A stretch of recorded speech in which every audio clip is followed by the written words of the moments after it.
Hola a todos, bienvenidos de nuevo al podcast de Factor Ferroviario. Podcast de trenes, señalización, tecnología ferroviaria y entrevistas a profesionales del sector. Pues esta semana, una vez más, el podcast viene cargadito. Tenemos nuestra sección de noticias, tenemos la Ferroscuel, tenemos una entrevista a Tomás Vega, una eminencia de Adif, y tendremos también la tertulia y la anécdota, así que no os perdáis nada.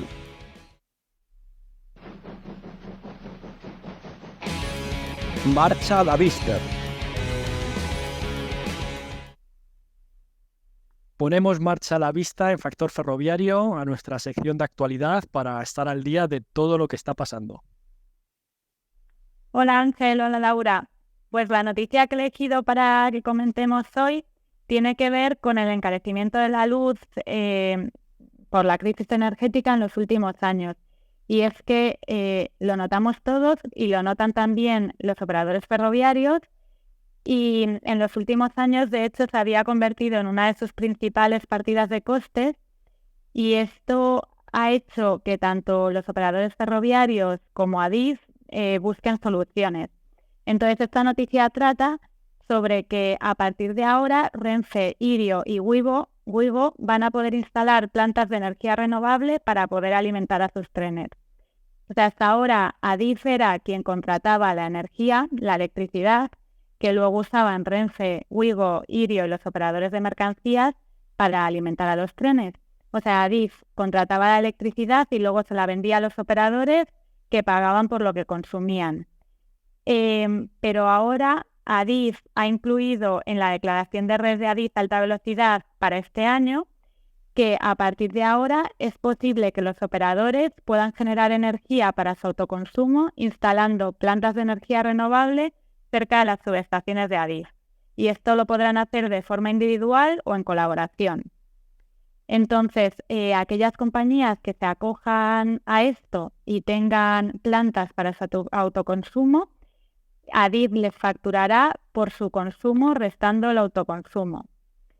Y la noticia también indicaba que la Comisión Nacional de los Mercados y la Competencia ve esta medida como muy favorable porque permite que los operadores ferroviarios tengan un mayor control sobre sus costes, pero también indicaba que sería necesario que Adif proporcionara información adicional de cara a que los operadores ferroviarios puedan determinar la rentabilidad de instalar estas plantas para su autoconsumo. Y pedían que Adif proporcionara información como la ubicación de las subestaciones, consumo medio de las subestaciones e incluso proporcionara terrenos cercanos a las subestaciones.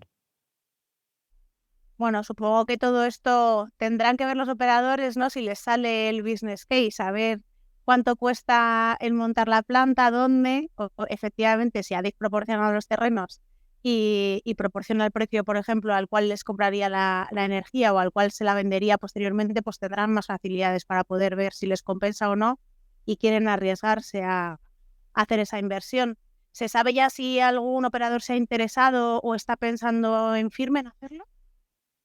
Pues hace poco ha salido otra noticia en la que se indica que Renfe está planeando construir una planta fotovoltaica de 20 megavatios en Olmedo, en Valladolid, cerca de la subestación de Adif. O sea que por lo menos parece que Renfe pues sí que lo está pensando. De hecho, esta planta es un proyecto piloto que en principio abrirá camino a la construcción de 34 plantas adicionales. Y lo va a llevar a cabo una empresa española que se llama Mactel. Sí, la verdad es que ya hemos comentado en algunas tertulias y otras noticias que el ferrocarril es el medio de transporte más limpio porque es el que menos emite por pasajero y por distancia, pero es que además ahora estamos viendo que la propia energía, la propia electricidad que consume cada vez está tendiendo a que sea autogenerada o generada desde fuentes de energía limpias o verdes. Entonces vemos cómo se van transformando las estaciones, vemos cómo permiten la carga de bicicletas, de motos, de patinetes, y ahora un paso más allá también se va a poder autoabastecer con energía limpia generada por cada operador. Así que buenas noticias. Sí, eso es. ¿Y por qué Si lo hacemos en nuestro uso diario de la energía, instalando paneles en nuestras casas o urbanizaciones, ¿por qué no lo van a hacer los propios operadores del tren? Una buena iniciativa, desde luego. Muy bien, gracias, Exactamente. Mercedes. A vosotros. La ferroescuela. Pues cogemos los libros, cogemos papel y boli, porque llega la hora de aprender en la ferroescuela. Seguro que muchos habéis visto esos elementos que hay a lo largo de las vías, en ocasiones entre tacos de madera, otras veces son de color amarillo, son unos rectángulos amarillos, a veces están en el centro de la vía, otras veces un poco hacia un lado. Bien, pues son las balizas y es de lo que vamos a hablar en el capítulo de hoy. Bien, ¿en qué son las balizas? Pues las balizas son unos elementos pasivos que se instalan entre las vías sobre una traviesa. ¿Y qué quiere decir eso de que sea un elemento pasivo? Pues porque por defecto no necesitan suministro de energía. ¿Cómo funcionan entonces? Pues las balizas emiten señales electromagnéticas cuando el tren pasa por encima de ellas. Cuando la antena captadora pasa encima de la baliza, la energiza, la excita para que envíe la información que tiene almacenada en su interior hacia el tren. Y es esta antena captadora la que recibe, la que capta esta información que emite la baliza. Las balizas son de aplicación en todos los sistemas de protección de tren más sofisticados, tanto los nacionales como el sistema RTMS, del que hemos hablado también muchas veces. Por ejemplo, para los sistemas nacionales, por poner ejemplos concretos, pues se utilizan en el sistema nacional francés, en el KVM, en el EBICAP, que también es un sistema bastante conocido que se utiliza sobre todo en el norte de Europa porque se desarrolló en Suecia y Noruega, pero también está ampliamente instalado en otros países, o el sistema nacional español, el ASFA. Y hablando de ASFA, vamos a ver un poco cómo son las balizas que se utilizan en el sistema ASFA, que dependen sobre todo de la colocación de las mismas a lo largo de la vía. Por ejemplo, tenemos la baliza de pie de señal, que obviamente, como su propio nombre indica, está situada entre los dos carriles de una vía a la altura de la señal o muy cercana a la señal. Tenemos la baliza previa, que está situada a 300 metros antes de la señal o a la distancia equivalente según la declividad del trayecto. Y luego tenemos una un tanto especial que es la baliza de limitación de velocidad, que esta se sitúa a la altura de una señal de limitación temporal de velocidad inferior a 50 km/h en el caso de ADIF, estamos hablando obviamente. En el sistema RTMS, que también decíamos que las balizas eran de aplicación, las balizas se llaman eurobalizas. Las eurobalizas se colocan en grupos y esos grupos pueden estar formados de una baliza hasta 8 y suelen colocarse normalmente por parejas, sobre dos traviesas en el centro de la vía, entre carriles. Las balizas normalmente suelen estar separadas 3 metros, pero bueno, todo esto está arreglado, tanto la separación entre balizas como cuántas balizas puede haber por grupo, como cuál es la distancia mínima y máxima entre grupos, está arreglado en las especificaciones de UNISI. Las balizas están preprogramadas y uno de los parámetros que se programan es la numeración de las propias balizas dentro del grupo, se numeran. Con esto, el tren, cuando pasa por encima de ellas, sabe si está leyendo las balizas en el orden 1, 2, 3 o si las está leyendo en el orden 3, 2, 1, por ejemplo. Y de esa manera puede determinar si está viajando en el sentido nominal de lectura de las balizas o en sentido inverso. Los grupos de balizas simples o de una sola baliza se utilizan también, pero no sirven para posicionarse como estos grupos que hemos comentado anteriormente, sino que se utilizan únicamente cuando su función se reduce a determinar la posición exacta del tren.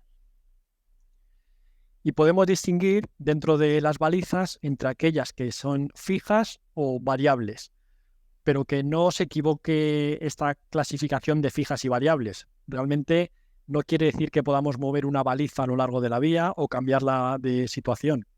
Realmente las balizas siempre están ancladas, fijas, en el mismo punto de la vía. Entonces, ¿qué quiere decir que sea fija o que sea variable? Pues esto hace referencia no a su ubicación, sino al tipo de información que envían. Por ejemplo, las balizas fijas transmiten datos fijos, es decir, siempre envían la misma información a todos los trenes que pasen por encima de ellas. Por otro lado, las balizas variables, también llamadas conmutables o controladas, envían una información distinta dependiendo del estado de la señalización que haya en ese momento. Entonces, cuando el tren pase por encima, según el estado de la vía, enviarán una información u otra. El funcionamiento de estas balizas conmutables es el siguiente. El enclavamiento normalmente tiene toda la información del estado de la vía, aspectos de señales, estado de las agujas.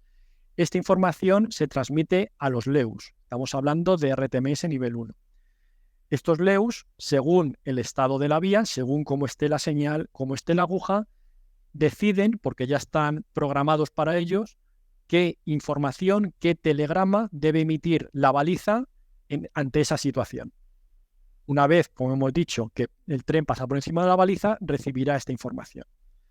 Otra opción es que los LEUs no estén conectados al enclavamiento, sino que directamente se conecten a los elementos de campo, bien sea señales o agujas. Pero a partir del LEU hacia la baliza, el funcionamiento es el mismo. Siempre en base al estado de la vía, al estado de la señalización, el LEU decide el telegrama que se emite por la baliza. Y por último, os vamos a dar unos datos más concretos sobre la modulación y las frecuencias utilizadas en las balizas. El enlace descendente del captador a la baliza utiliza una modulación de amplitud de la frecuencia de 27,095 MHz, frecuencia que se utiliza para excitar a las balizas pasivas, como habíamos comentado al principio. El enlace ascendente de la baliza al captador utiliza modulación por desplazamiento de frecuencia de 3,951 MHz para un cero lógico y 4,516 MHz para un 1 lógico. La velocidad de transmisión es de 564,48 kilobits por segundo y es suficiente como para transmitir 3 copias de un telegrama a un tren que viaje por encima de la baliza a un máximo de 500 km por hora.